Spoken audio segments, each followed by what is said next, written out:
Meu querido irmão Diácono Arcanjo, querida família, saúdo também hoje de maneira muito carinhosa, agradecida a Josi, esposa do Diácono Arcanjo. Querido povo de Deus, é domingo, e domingo também nós experimentamos o quanto Deus é bom e misericordioso. E nós vimos nesta manhã a presença aqui do Diácono Arcanjo. Nós vemos o quanto Deus é mesmo misericordioso, quanto que quando nós rezamos com fé, com entrega, Deus, Ele escuta mesmo a nossa oração. Mas é domingo, amados, é dia de novo a gente se colocar na presença de Deus. E sobretudo, amados, porque nós temos uma vida, temos família.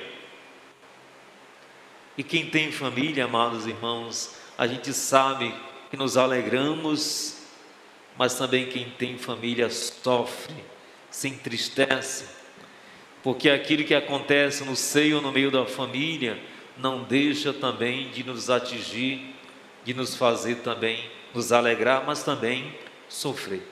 Tudo isso faz parte da vida, e é preciso mesmo que de vez em quando, ou melhor dizendo, que semanalmente pelo menos a gente possa buscar a Deus, nós possamos buscá-lo, possamos dar atenção ao convite que Jesus faz para a gente ir à presença dEle, colocar ou entregar em suas mãos o peso da cruz, do sofrimento, os acontecimentos. Como eu tenho dito, acontece tanta coisa que às vezes se torna insuportável aguentar o peso, e a gente precisa colocar nas mãos ou entregar nas mãos de Deus, entregar mesmo. Senhor, está aqui, toma de conta, e não tem aquele receio, aquele medo, porque às vezes o nosso medo é que aconteça do jeito diferente que nós havíamos imaginado. Às vezes nós temos medo de entregar a vida, os nossos problemas nas mãos de Deus, porque nós temos medo que Deus faça diferente do que nós estamos querendo. Nós temos esse medo. Mas eu quero te dizer, amado, quem sabe o que é melhor é Deus. É difícil de aceitarmos, mas quem conhece a nossa vida, quem sabe o que é melhor, é mesmo Deus. Então o domingo é o dia da gente confiar a Deus o que a gente vive, sente, passa, o que nos acontece. Mas é o dia também da gente se renovar, porque se a gente não se renova, se a gente não se enche da graça de novo, não somos capazes de suportar. Quem aguentaria? Quem aguentaria? Se a gente não tiver alguém que a gente possa confiar a nossa dor, nosso problema, se não tiver uma palavra forte, poderosa, para nos colocar de novo de pé, nós não temos a força para continuar, amados. Ah, padre, mas tem muita gente que não vem, que não reza. Veja como é a vida dessas pessoas. Veja como é a vida. Veja como eles passam. Será mesmo que eles estão vivendo? Será que estão vivendo? E nós somos felizes porque, apesar da dificuldade, mas nós temos a possibilidade, a graça de poder colocar o problema nas mãos de Deus. E aqui, ouvindo a palavra, como eu tenho dito, tomar posse, pegar essa palavra é para eu, essa palavra é nossa. Me dê, Senhor, a tua palavra, sobretudo essa palavra que tem poder para me levantar, me renovar, me revigorar, me fazer acreditar e poder continuar e seguir com a minha vida. Até porque, amados irmãos e irmãs, a liturgia de hoje nos compromete com a correção fraterna. A palavra de Deus hoje está dizendo que não basta eu olhar só para a minha vida, mas eu tenho que olhar para a vida daqueles que Deus me confiou. A palavra de Deus fala do sentinela. O que é o sentinela, padre? A sentinela é velório, sentinela é o vigia. Mas nós vamos à sentinela, nós ficamos vigiando aquele morto. O sentinela é um guarda que se põe a vigiar dia e noite aquilo que ele foi colocado sob o seu cuidado. Esse é o sentinela. E eu sou vigia de quê? Primeira coisa, eu sou vigia da minha própria pessoa. eu sou vigia da minha própria pessoa. Porque quem não se vigia, quem não tem controle sobre si, não poderá vigiar e nem ajudar absolutamente ninguém. Então eu sou vigia de mim mesmo, daquilo que eu falo, daquilo que eu penso, da maneira como estou agindo. Depois eu sou sentinela da minha própria família. E aqui vai um pouco mais, porque o sentinela que a palavra de Deus está falando é aquele que tem que ter a coragem de corrigir o irmão.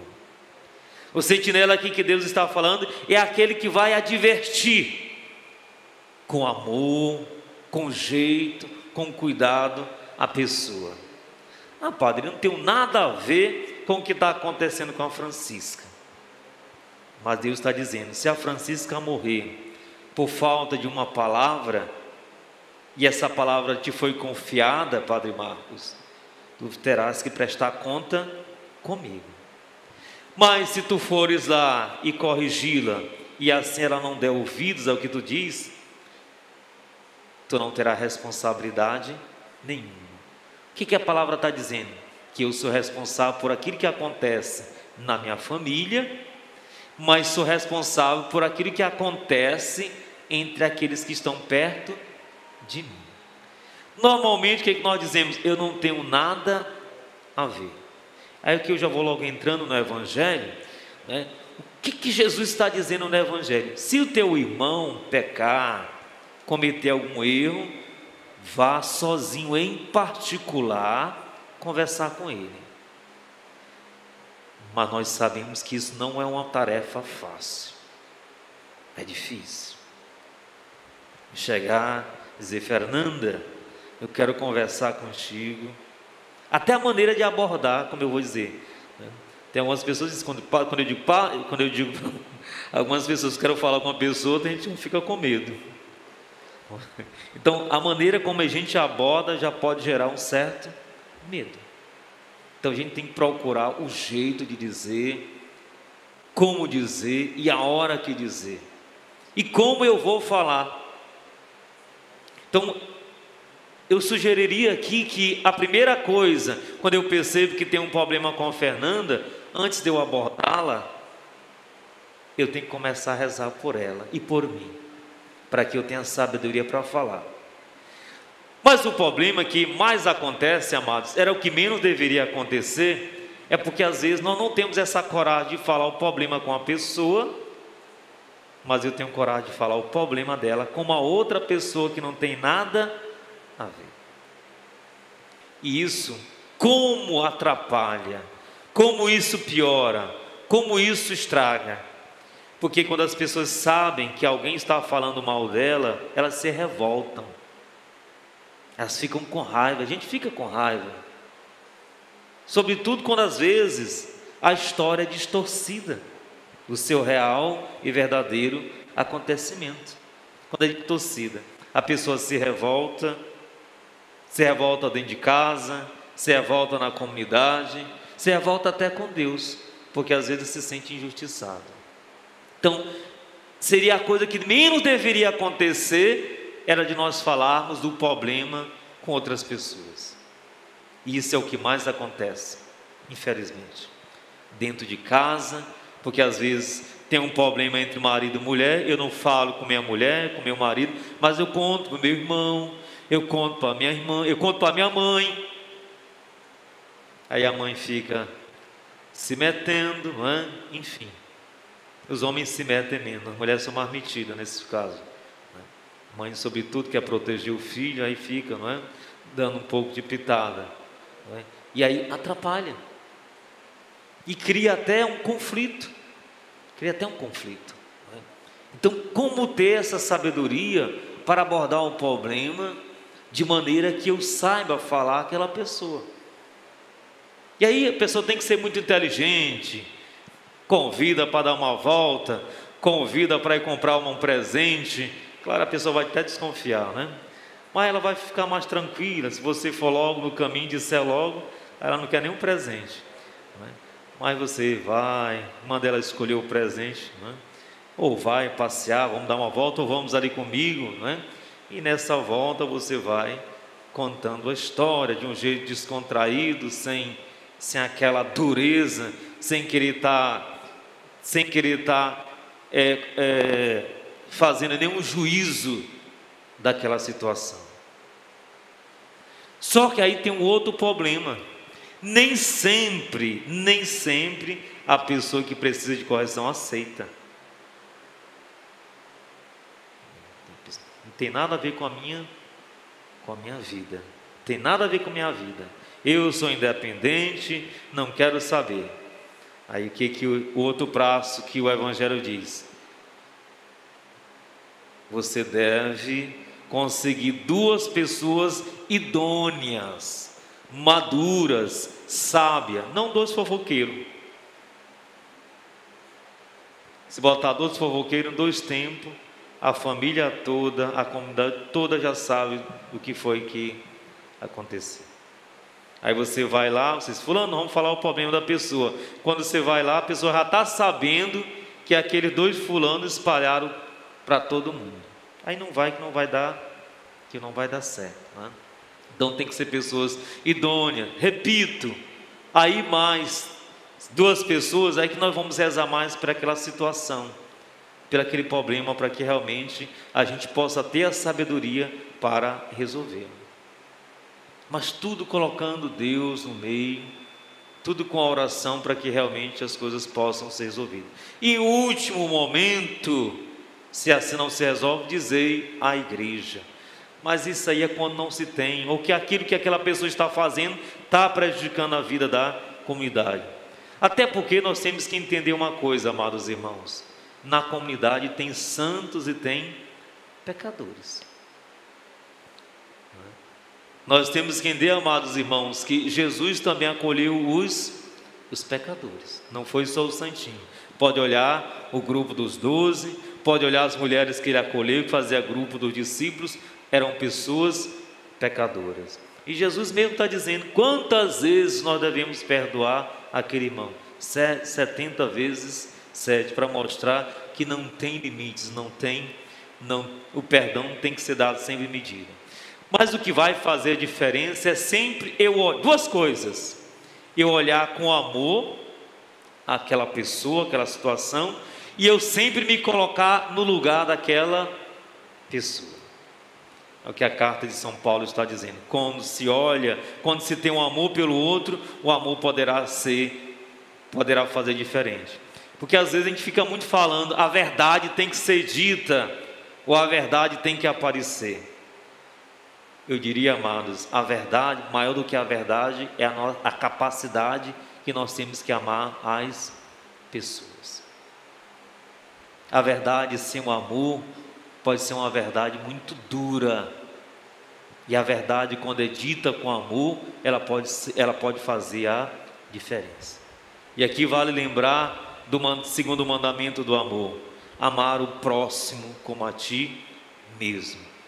E vale dizer aquele ditado: aquilo que eu não quero para eu também não devo desejar aos outros. Então fiquemos nessa vigilância, do cuidado, de não falarmos da vida alheia, de não denegrir ninguém. Se eu não posso ajudar, que eu também não atrapalhe. Às vezes tem muita gente que faz isso porque dizem assim: padre, porque já falaram também de mim. Pois é, amado, você já sabe o quanto é doloroso, você já sabe o quanto que dói, o quanto que fere. Portanto, não faça isso, porque você sabe que uma vez que aquele mal é derramado, ele não consegue